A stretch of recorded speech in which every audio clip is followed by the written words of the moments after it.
पाकिस्तान के defence minister Khwaja Asif ने एक बहुत बड़ी स्टेटमेंट दी है कि पाकिस्तान डिफॉल्ट हो चुका है और हम एक डिफॉल्ट मुल्क में रह रहे हैं, हम एक दिवालिया मुल्क में रह रहे हैं।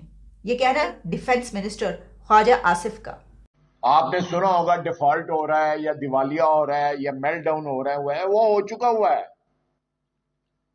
कि जो हमारे मुल्क के इस वक्त हालात है, हम एक दिवालिया मुल्क के रहने वाले हैं। बिजली की कीमतों में एक बार फिर इजाफे का इम्कान है। इससे अच्छा तो हम हिंदुस्तान में ठीक थे, यकीन मानिए। आज जो चिकन के रेट्स हैं वो मुख्तलिफ मार्केट्स में 780 रुपए फी किलो में फरोख्त की जा रही है। हमें सिर्फ प्राइम मिनिस्टर मोदी चाहिए जो इस मुल्क के टेढ़ों को सीधा करे।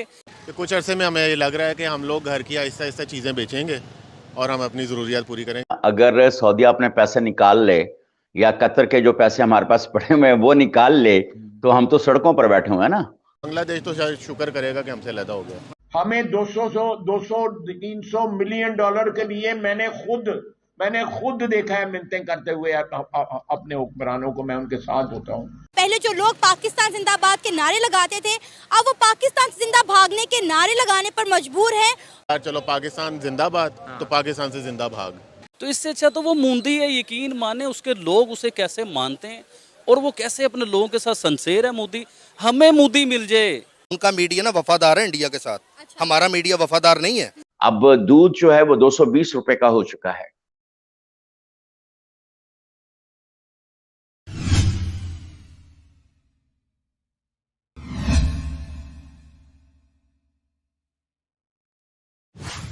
वो वक्त आ चुका, वो घड़ी आ चुकी कि जिसका इंतजार था। हुकूमत वक्त ने तस्लीम कर लिया कि मुल्क दिवालिया हो चुका हुआ है।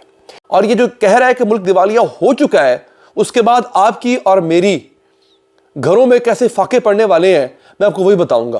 वो कहते हैं, आपने सुना होगा डिफॉल्ट हो रहा है या दिवालिया हो रहा है। वो कहते हैं वो हो चुका है। समझ रहे हैं आप? ख्वाजा आसिफ ने कहा है कि मुल्क दिवालिया हो नहीं रहा, मुल्क दिवालिया हो चुका हुआ है। जब आप दिवालिया हो जाते हैं तो फिर आपसे कोई माल नहीं खरीदता, आपके पास डॉलर नहीं होंगे, आपके मुल्क में डॉलर नहीं आएंगे। ईरान वाला हाल होगा। $1 पता नहीं कितने लाख ईरानी तुमन का है।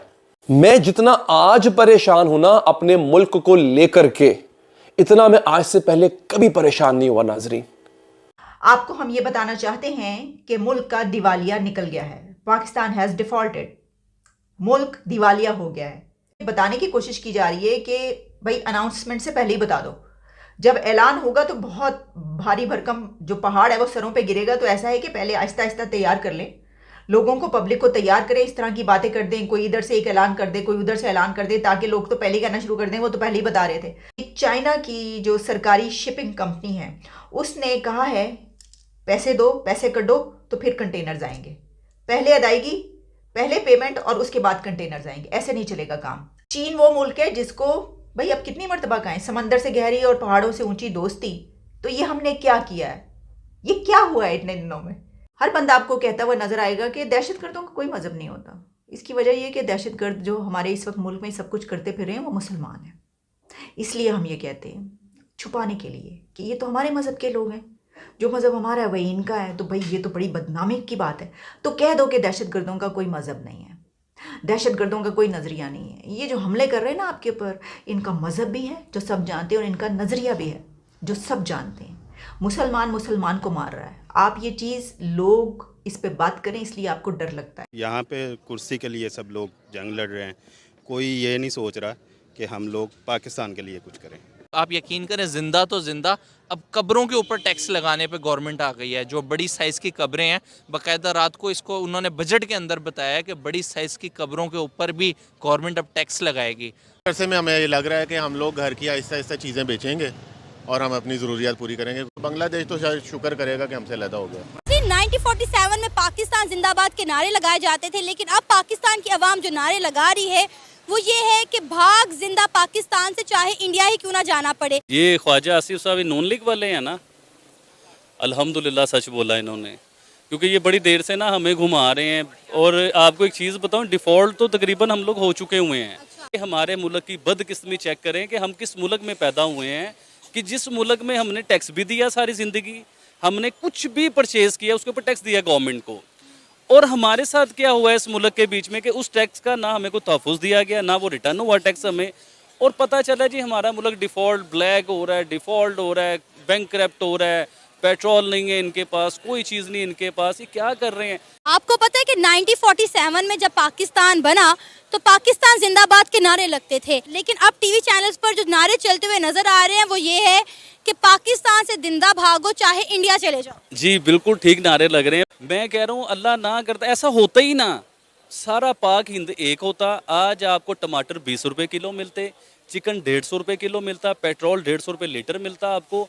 हमें तो नहीं नवाज शरीफ चाहिए, ना बेनजीर चाहिए, ना हमें इमरान खान चाहिए, कोई भी नहीं, जनरल मुशर्रफ भी नहीं चाहिए हमें सिर्फ प्राइम मिनिस्टर मोदी चाहिए जो इस मुल्क के टेढ़ों को सीधा करे, इस मुल्क की मैशियत को ऊपर ले। दुनिया के 5वें नंबर पे आ चुके हैं इंडिया वाले, आपको पता है, तो इस मुल्क को वो ऊपर लेके जाए। अभी हमें तलाश है तैयब उर्दगान की या मोदी की।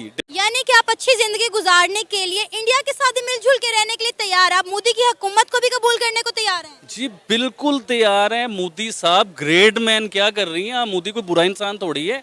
इंडिया के जो मुसलमान हैं वो 150 रुपये लीटर पेट्रोल ले रहे हैं ना, 150 रुपये का चिकन इंडिया वाले ले रहे हैं ना, इंडिया के मुसलमान, तो हम भी इंडियन मुसलमान होते, हमें क्या फ़र्क पड़ता है। इस मुल्क में जहाँ हमारे बच्चों को रोटी नहीं मिल रही है, आप यकीन कीजिए, पानी नहीं मिलता, लाइट नहीं मिलती, सुई गैस नहीं है हमारे घर में, सिलेंडर जब हम भरवाते हैं ना, सिलेंडर भरवाने जाते हैं वो भी ब्लैक में मिलता है हम लोगों को, तो सम टाइम फील होता है कि यार हम क्यों पैदा हो गए हैं। जब हम लोगों ने टैक्स पे किया, उन्होंने वो पैसा चोरी किया, मनी लॉन्ड्रिंग की, बाहर महल बनाए, इन्होंने अपने बंगले बनाए बाहर। अब वो बंगले पाकिस्तान को ज़रूरत है यार, वो लेके आओ ना। वैसे तुम कहते हो कि हम फलां मुल्क पे गए मांगने के लिए, फलां मुल्क पे गए मांगने, और फिर डायलॉग क्या है, भाई हम तो, आप तो हमारे बड़े भाई हैं, हमें शर्म आ रही है लेकिन हमारी मजबूरी है मांगना। मैं सऊदी अरब से होके आया हूँ, मैं यूएई के होके, अभी मैं तुर्की होके आया हूँ, और मैंने उन भाइयों को कहा कि आप हमारे बड़े अजीम भाई हैं, हमेशा आपने हमारी मदद की, और मैंने यही कहा जब मैं आया हूँ तो आप समझेंगे शायद ये मांगने आया है, मैं मांगने नहीं आया लेकिन मजबूरी है। जब तुम लोगों से तरले मिन्नत कर रहे हो, मांग रहे हो, अपने तुम बेचो, मुल्क के लिए कुर्बानी दो, जो दुनिया तुम्हें कायद-ए-आज़म की तरह याद करे, और तुम तो मंगते बने हुए हो, अपने महल तुमने बाहर रखे हुए, 100 इनके पास बाहर मुलाजिम हैं। अभी दिल से दुआ है हमारी कि या अल्लाह हमें मोदी दे दो कि जो 8 साल हमारे मुल्क पे गवर्नमेंट करे और हमारे मुल्क को सीधा कर दे। हम तो इंडिया को, पहले तो हम इंडिया के साथ कंपेयर करते थे, अब आप बिलीव कीजिए इंडिया के साथ हमारा कंपैरिजन है ही नहीं, किसी भी लिहाज से नहीं है। वो इधर हैं, हम लोग इधर हैं, इस चीज़ को मानना चाहिए। अभी रिसेंटली आप इंडिया से दोस्ती कीजिए, आपका चिकन भी सस्ता हो जाएगा, आपके टमाटर, प्याज, आलू, ईच एंड एवरीथिंग, हर चीज़ सस्ती हो जाएगी। अगर अभी भी अना, अपनी जो झूठी अना है, इसे झूठी अना कहते हैं, ये झूठी अना को अभी भी ख़त्म करें, इंडिया के साथ दोस्ती कर लें। वो बड़ा भाई है, मान लो, वो बहुत बड़ा है आपसे, आप छोटे बन जाओ, कोई फ़र्क नहीं पड़ता। मैं तो ये कह रहा था कि आईएमएफ वाले हमारी पीएसएल की ओपनिंग ना देख ले, तो पता लगे वो आईएमएफ वाले कर्जा ही ना दें। कितने करोड़ों का खिलाड़ी बिका है हमारा। शुक्र है उन्हें रियलाइज़ हो गया, काफ़ी जल्दी रियलाइज़ हो गया, लेकिन ये तो डिफ़ॉल्ट तो पाकिस्तान काफ़ी अरसा पहले ही कर गया था। हम तो इस वक्त जो कुछ भी इस्तेमाल कर रहे हैं वो दोस्त मुल्कों ने जो रिजर्व में हमारे पास पैसा रखवाया हुआ है उसके ऊपर खेल रहे हैं ना। हमारे पास अपने पैसे तो कोई भी नहीं है। जो लोग या जो भी वो अवाम हो, कोई कंट्री हो या उसके लोग हों या उनकी हुकूमतें हो, जो उसके हवाले से नहीं सोचती कि हमने क्या करना है। सारी ज़िंदगी कर्ज़ों पे हम पले बढ़े, 75 साल तो हमने गुजार लिए, लेकिन अब 75 साल के बाद जो आगे की लाइफ है वो मेरे ख्याल अब शायद मज़ीद कर्ज़ों से नहीं गुजर सकती और हमें खुद कुछ करना पड़ेगा।